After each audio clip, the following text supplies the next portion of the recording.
Oke guys, kita lanjutkan ya. Baik, sekarang kita akan bahas tentang konsep dari kepentingan pihak non pengendali atau ini kita istilahkan dengan NCI ya. Nah, apa sih yang dimaksud dengan NCI? NCI itu konsepnya sederhana sebetulnya ya. Jadi apabila suatu induk membeli anak perusahaan tidak 100% ya, jadi P membeli S gitu ya. Nah, tidak 100% gitu ya, misalkan 90% seperti ini ya. Maka 10%-nya disebut non-controlling interest atau kepentingan non-pengendali. Berarti sisanya 10% ini dimiliki oleh NCI gitu ya. Sedangkan induknya disebut kepentingan pengendali. Jadi inilah yang disebut sebagai CI, controlling interest ya. Nah, NCI ini pemegang saham S ya yang memiliki jumlah lembar saham biasa ya, bukan saham preferen ya, lebih sedikit dari jumlah yang dimiliki oleh P ya. Jadi intinya adalah dia pasti jumlahnya lebih sedikit, ya ini 10% ya, dan kurang dari 50%. Jadi dikatakan non pengendali kalau dia kepemilikan atas sahamnya kurang dari 50%. Kalau udah di atas 50% ya berarti menjadi CI. Yang kurangnya berarti NCI lagi. Gitu-gitu aja pokoknya ya. Jika P disebut pengendali S, maka NCI disebut pihak non pengendali. Nah inilah yang dimaksud dengan non pengendali. Nah kesimpulannya kalau ini nanti pada saat akhir dicatat dengan metode konsol. Konsol ini akhir tahunnya ya, tanggal 31 Desember. Nah, ingat kembali ya, ketika sepanjang tahunnya ini boleh 3 ya. Dari mulai tanggal 1 sampai 31 ini boleh 3. Satu aja dipilih antara 3, jangan tiga-tiganya. Oke, jadi bisa cost method, fair value method, atau equity method gitu ya. Nanti baru di akhir tahun dilakukan konsolidasi. Nah, itu kalau di atas 50%. Nah, sedangkan kalau dari sisi akun, dan ini mengacu ke PSAK 65 ya. Nah, dan PSAK 4 tentunya ya. Nah, terus kalau untuk yang NCI ini maka karena dia 10% ya, sedangkan ini 90%, maka tentunya ke PSAK 71 dong. Ya, jadi yang mencatat NCI ini nanti si investor yang menjadi NCI akan kalau memang si investornya tersebut listing di Bursa Efek, maka akan memperlakukan equity investment-nya dengan teknik PSAK 71 atau kita katakan dengan fair value accounting gitu ya. Dan fair value accounting ada dua, ada yang trading ya, ada yang non trading gitu ya, yang trading dengan FVTPL ya, FVTPL ya. Yang non trading juga sejatinya dengan FVTPL. Hanya saja ada apabila terjadi mismatch maka dilakukan fair value options atau kita dengan FVOC ya, boleh. Tapi sejatinya konsep utamanya baik trading ataupun non trading untuk equity investment yang di bawah 20% maka kita lakukan dengan FVTPL ya. Nah, sekarang kalau saya ubah, bagaimana kalau komposisinya diubah, Pak? Ini tidak 90%. Misalkan ini adalah 60%, gitu ya. Maka ya, aduh, sorry. Maka yang ini NCI-nya adalah 40%, gitu ya. Nah, Pak, apakah ini dengan equity method? Ya, nggak pasti, gitu ya. Kalau NCI cuma satu, investornya cuma satu, maka dengan equity method. Kalau tadi kan udah jelas ya, mau investornya satu itu pasti fair value accounting kalau dia kepemilikannya 80% ya. Karena kan fair value accounting itu batasnya 20% ya, sedangkan NCI-nya 10% udah pasti semuanya pakai fair value. Nah, kalau NCI-nya 40% gimana Pak? Ya nggak, belum tentu pakai equity method. Iya, kalau yang pemegang saham 40% ini adalah satu investor atau satu perusahaan gitu ya, maka pasti itu boleh memakai equity method atau cost method. Tapi kalau dia NCI-nya 40% ini bisa berarti ada banyak investor gitu ya. Nah, tergantung nanti kepemilikannya. Jadi ketika seperti ini kondisinya maka bisa dilakukan dengan cost method atau equity method, atau yang ketiga adalah yang fair value accounting. Nah, kapan dilakukan oleh cost atau equity? Ketika di atas 20 dan di bawah 50 ya. Kapan dilakukan dengan menggunakan fair value? Ketika di bawah 20. Nah, seperti itu ya. Jadi intinya jangan bingung. Intinya adalah seperti ini. Gampang banget ya. Oke. Pada dasarnya memiliki saham DS. DS ini dilihat kepemilikannya gimana. Oke, itu yang mengenai konsep NCI. Nah, sekarang kita akan masuk ke konsep goodwill. Nah, terkait dengan konsep goodwill pada dasarnya apa namanya, konsepnya itu sederhana ya, sama dengan equity method dan itu diulang-ulang juga. Jadi konsepnya itu kalau saya selalu mengistilahkan dengan fair value ya, dibikin seperti ini. Ada cost, oke deh. Ada fair value, ada book value ya. Selisih antara fair value sama book value inilah excess fair value. Excess ya. Selisih antara cost dengan fair value inilah goodwill gitu ya. Nah, seperti ini saudara-saudara. Nah, jadi pada dasarnya ya harga di atas fair value net asset yang teridentifikasi, maka akan dapat goodwill. Nah, ini ya, jadi antara cost, purchase cost sama dengan di atas fair value-nya. Maka itulah goodwill. Nah, sekarang kalau untuk yang konsolidasi ini gitu ya. Jadi pada dasarnya ada dua cara untuk menentukan goodwill ya. Nah, ini khusus kalau kita menggunakan teknik konsolidasi. Artinya kita memiliki saham di atas 50% ya. Dan ingat konsolidasi itu hanya di akhir ya. Ketika di tengah-tengahnya boleh 3 ya, satu di antara 3 ya. Cost, equity, and fair value. Nah, sekarang cara pertama adalah dengan menggunakan cost atau harga perolehan dari persentase kepemilikan atas nilai wajar anak perusahaan atau dari persentase fair value-nya gitu ya. Maka kalau dengan cara pertama yang didapatkan ya goodwill parent-nya aja ya. Nah, contohnya seperti ini ya. Oke, kita baca. Awal Januari, PT Pandu membayar 87 juta untuk membeli 80% saham PT Siwi. Pada saat itu, shareholders equity Siwi terdiri dari capital 60 juta dan retained earning 30 juta. Ya. Nilai tercatat sama dengan nilai wajar. Jadi book value pada awal Januari sama dengan fair value-nya. Ingat ya, perhatikan ini sejak awal tahun. Ya, kalau sejak awal tahun masih simple, tapi kalau sudah sejak tengah tahun udah mulai benang kusut ya. Oke, nah sekarang ketika seperti ini, maka book value sama dengan fair value. Berarti tidak ada excess fair value kalau seperti ini, ya. Karena kan ininya 90 fair value-nya, book value juga 90 gitu ya. Nah, gitu. Nah, cuman ini kan 90-nya untuk 100% kepemilikan. Ya, sedangkan dia hanya membeli 80%. Nah, gimana cara menghitung goodwill-nya?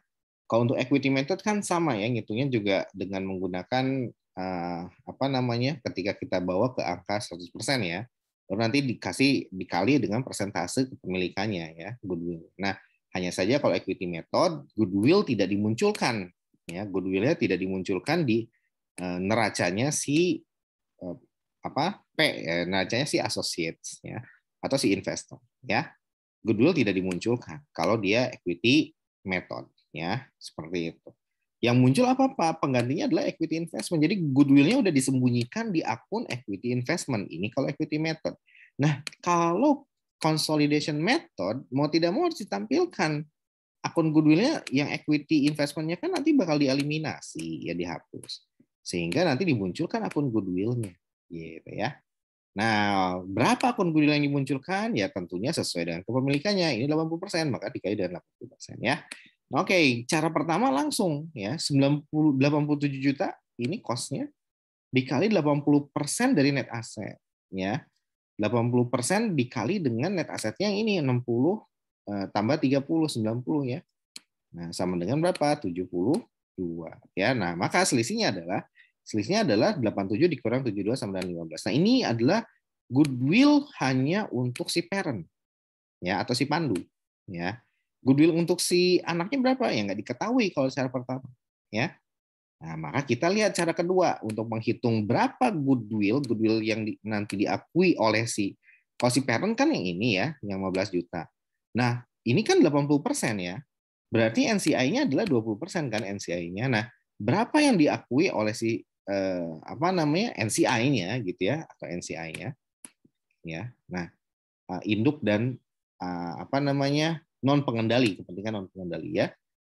Nah, ini yang CI lah kalau istilahnya seperti ini, CI controlling interest sama non controlling interest. Nah, yang ini adalah goodwill yang controlling interest yang 80% kepemilikannya. Nah, sedangkan yang 20%-nya gimana, Pak? Nah, 20% ini kan bisa batas ya. Nanti dicatat dengan equity method ya atau cost method. Nah, sehingga goodwill-nya nanti akan tersembunyi di apa? Di akun equity investment. Nah, gitu ya. Nah, seperti itu kalau dia equity atau cost method. Ya, jadi Nah, kalau fair value method juga kalau dia dengan menggunakan FVTPL, maka sama aja goodwill-nya juga akan tersembunyi ya di dalam si akun equity investment. Cuma nanti ketutupan karena kenapa? Kalau equity investment kita harus menyesuaikan dengan harga pasar di akhir tahun. Nah, kayak gitu ya. Oke, nah jadi kalau dengan cara pertama yang didapatkan hanyalah si controlling interest goodwill-nya aja.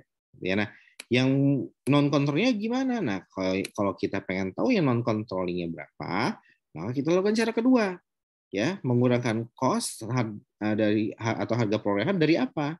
Dari nilai wajar aset neto dikurang dengan nilai wajar saham yang dimiliki oleh kepentingan non pengendali. Nah, dengan cara seperti ini, goodwill akan didapatkan dua, satu yang controlling interest, satu yang non controlling, ya. Nah, dari keseluruhan pembahasan berikutnya, nah kita akan menggunakan cara yang kedua ya, tidak yang cara yang pertama ya. Oke, nah sekarang kita harus pahami juga gimana cara yang kedua, Pak. Cara kedua gampang ya, nggak susah. Dari sini kan membayar kosnya 87 juta ya. Kemudian kita hitung. Nah, cara kedua ada dua cara juga. Ini yang cara yang A gitu ya. Yang bawah cara yang B gitu ya. Yang A dulu deh ya. Nah, 100% net asset ya berapa? 60 tambah 30, 90. Nah, kemudian kita hitung total nilai perusahaannya ya. 87 ini kan baru 80%. 100%-nya berapa? 100%-nya tinggal 100 per 80 dikali 87 sama dengan 108.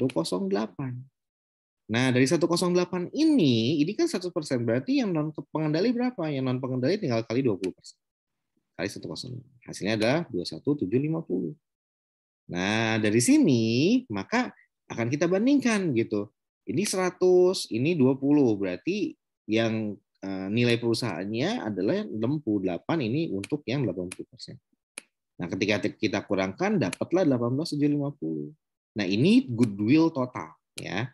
Baik yang CI ya, goodwill untuk yang CI maupun yang non CI ya, non controlling interest. Nah, berapa goodwill yang khusus untuk yang CI-nya saja, Pak? Karena kan kita 80%. Ya tinggal dikalikan 80% dikali dengan 18.750. Ya. Nah, yang seperti ini nih. Sama dengan 15 juta. Nah, nanti hasilnya sama aja. Ya, 15 juta kalau cara satu, cara kedua, 15 juta juga harus sama. Nah, cuman cara kedua kita ingin menghitung berapa porsi goodwill untuk CI. Ya, untuk yang non controlling interest ya. Nah, itu kalau yang cara A ya, agak sedikit ribet lah. Kita pakai cara B aja ya. Cara B ini yang paling gampang untuk cara kedua. Ya tinggal di 100 per 80 saja. Ya. Di BIM seperti ini kalau di BIM. Ya. Selalu 100 per 80 dikali cost-nya. Cost-nya yang 87. Sama dengan berapa? Kalau cost 100%-nya. Di 100% kan hasilnya ada 108.750. Sama kayak yang ini. Ya. Nah, tapi yang kita bandingkan adalah apa? Yang kita bandingkan adalah si total aset ya. Ya udah tinggal kita bandingkan gitu. 108 dikurang dengan 100% net aset ya. 100% net asetnya si Siwi ya. Sama dengan berapa? 90 gitu ya. Nah, 90 ini ya karena memang ini sebetulnya 100% net aset dari book value gitu ya. Cuman karena book value sama dengan fair value ya udah sikat aja ya. Selisihnya adalah 18.750, maka ini adalah goodwill ya karena tidak ada excess fair value. Nah, dari sini baru kita kalikan 80% kali 18.750 sama dengan 15 juta. Nah, inilah yang menjadi goodwill untuk si CI. Yang porsi NCI-nya berapa? 3.750. Nah, ini ya. Itu dua cara. Yang kita akan pakai cara yang 2B yang ini. Oke? Nah, sekarang kalau ternyata ya diketahui nilai pasar saham kepentingan non pengendali 20.000 per lembar, maka goodwill gimana cara ngitungnya? Nah, ini kalian harus paham. Pak, kok bisa tahu ada harga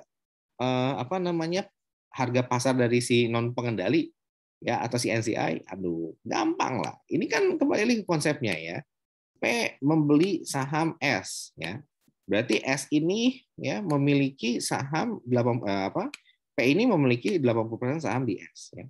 Kemudian yang NCI-nya memiliki saham sebanyak 20%. Ya. Artinya apa? Ketika kita mengetahui harga pasar saham, maka sejatinya harga pasar saham yang S yang kita ketahui. Ya, karena S ini nanti akan milik P 80%, akan milik NCI 20%. Gitu ya. Nah, gimana caranya Pak? Ya udah tinggal cari kalau di kenyataan ya. Di kenyataan kita tinggal cari aja berapa harga pasar sahamnya. Ya, nanti misalkan 20.000 per lembar. Ya udah nanti inilah yang akan dikalikan dengan jumlah lembar sahamnya. Ya, 20% ini berapa lembar? Di sini kan 6.000 ya. 6.000 100%, berarti 20%-nya tinggal dikali 2 sama dengan berapa? 1.200. Ya, hasilnya berapa? Hasilnya adalah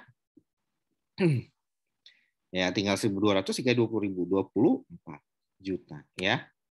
Nah, seperti itu. Jadi cara menghitung NCI-nya seperti itu ya. Jadi tahu harga pasar saham S, tahu berapa jumlah lembarnya, kemudian tinggal dikalikan dengan market rate-nya berapa. Nah, itulah yang akan menjadi angka bagian NCI ya. Nah, dari sini berarti kan kita tinggal tambahkan. Kalau yang ini kan di 100 kan, 180. Kalau ini udah data asli, 24 ini data asli. Ya, sehingga tinggal ditambahkan tuh 87 tambah 24 sama dengan 111. Maka inilah hasil dari total nilai perusahaan, ya. Nah, tinggal dikurangi dengan si 90 juta cara yang ini, gitu ya. Sama dengan 21 juta, ya goodwill-nya. 21 juta, ingat, ini adalah goodwill untuk total, untuk CI dan NCI. Yang CI-nya berapa? Tinggal dikali 80% dikali dengan 21 juta. Itu ya cara menghitung goodwill untuk metode konsolidasi. Semoga bisa bermanfaat.